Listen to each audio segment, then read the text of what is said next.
Jimi Hendrix recorded this song, Hey Joe, in 1966 as his first single. Now I'd like to have £1 or even $1 for every time I've heard this song covered by a pub band. To get the sound that Jimmy got is nigh impossible really, because you've got to start by thinking he played a right hand guitar upside down left handed, and that in itself gave him a pretty special sound. If you get hold of a Fender electric guitar, a Fender Strat, and play it for a Marshall amp with a fairly clean sound and plenty of reverb, then you're going to get close. But I'm going to stick to my old faithful Ibanez Semi-Acoustic guitar. I've got it set on a net pickup and I'm playing it through a Sidekick Fender reverb amp, again with the reverb on pretty much full. Okay, here's the tab.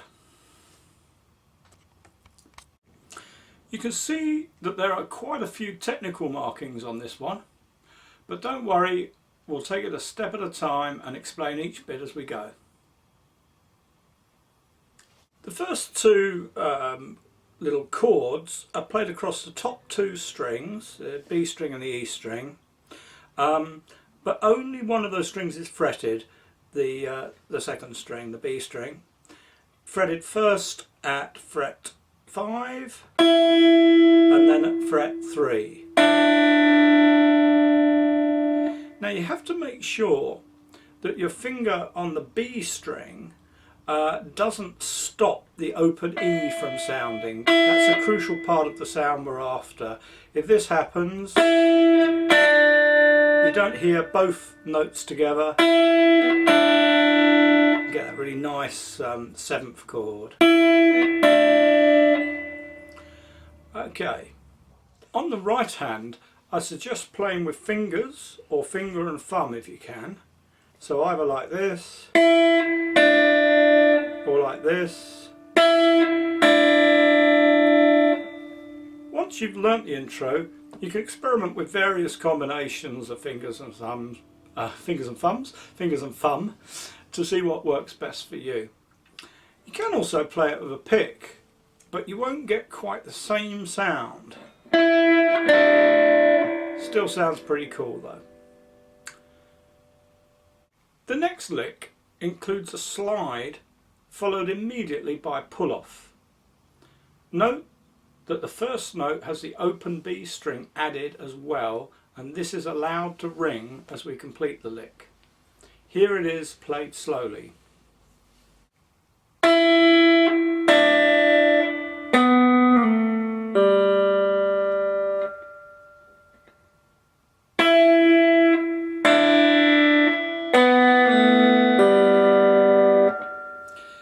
This is how I suggest you practice this to start off, nice and slow and deliberate, concentrating on getting a really clean sound from every note.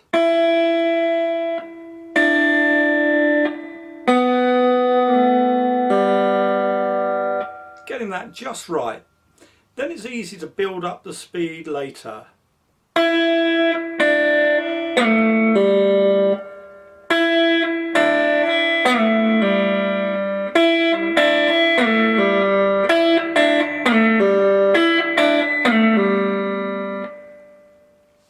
Now we come to the hammer-on the D string at the 2nd fret, followed by the open E in the bass and the 2 open strings at the top of the E chord.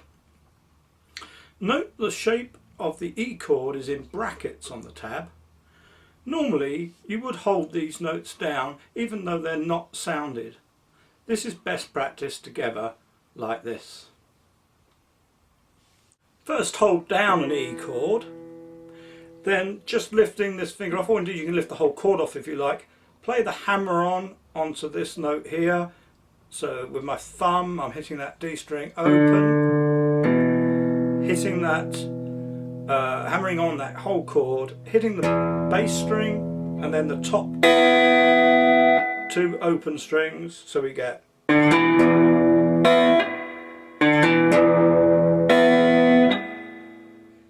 If you're using fingers and thumb, I strongly suggest that you do use a thumb for the hammer-on the D string. It may be tempting to use that finger, but you'll get a more convincing sound using the thumb. You can hear this when Jimmy plays it. It gives it extra emphasis.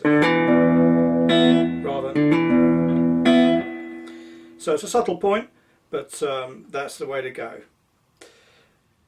Okay, so I suggest taking a bit of time out to just practice that first bit together. And you may find that this takes longer than expected because this particular style of playing is quite distinctive. It's quite different to almost any other way of playing guitar. So do take your time, get that under your belt. We'll put the tab up now and you can pause the video to work on that. When you're ready, just run on and we'll move to the next bit.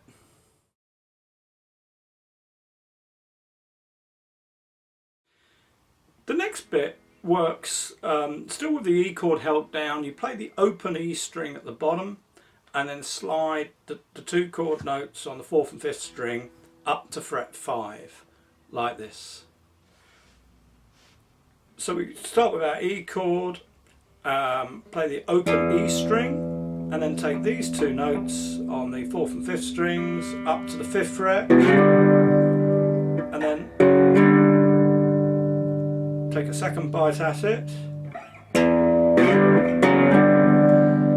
and then we hit the bass E again, come back to the 4th fret, play those 2 chord notes again, then back home to the chord, and we're really just playing the bottom 3 notes of the chord and then the top end of the chord. So that's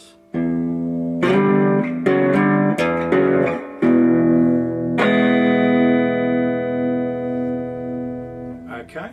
So next, let's put together what we've got so far, still nice and slow.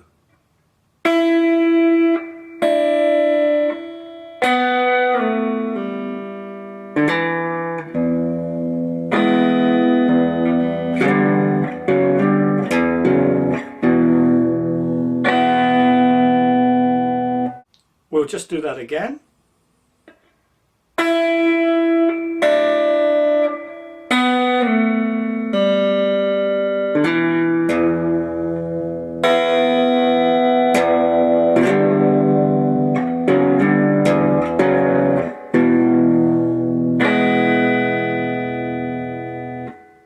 Again, I suggest taking time out to practice that bit until you're up to speed with it and before tackling the final part.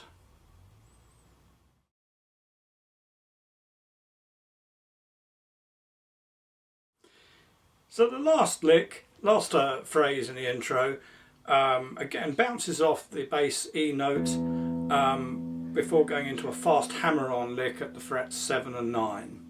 I'll just show you that in detail. So here we are down this end of the fretboard, but as we play that open E again, shift the hand right up here to fret 7 and 9 on the middle 2 strings, and first finger across the middle 2 strings like that. We're hammering on from there to there, and then playing that note immediately after. Now this is best done by fretting both of those with that first finger. So you just bounce that finger off the 9th fret there on the D string and finish with a little slide down like that. Now something special about this double hammer-on, it's the same 3 notes played twice, but there's a shift in accents. That's quite important.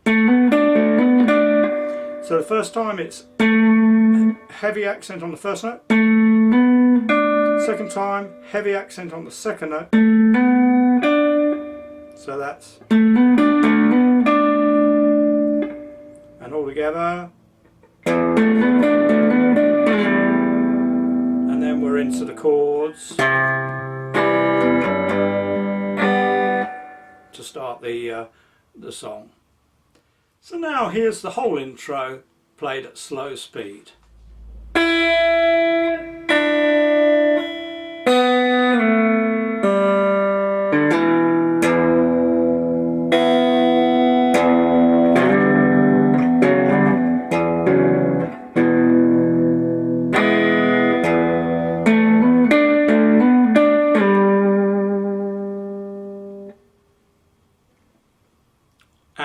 the right hand view.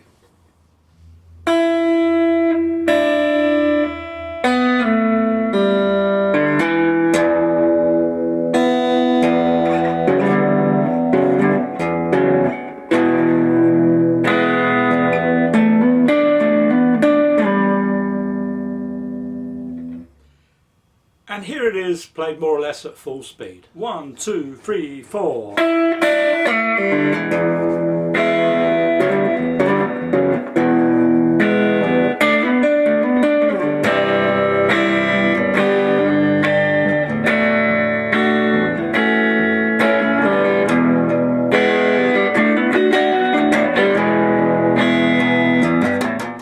Well, I hope that's helped you learn that one. It really is a classic piece of guitar playing.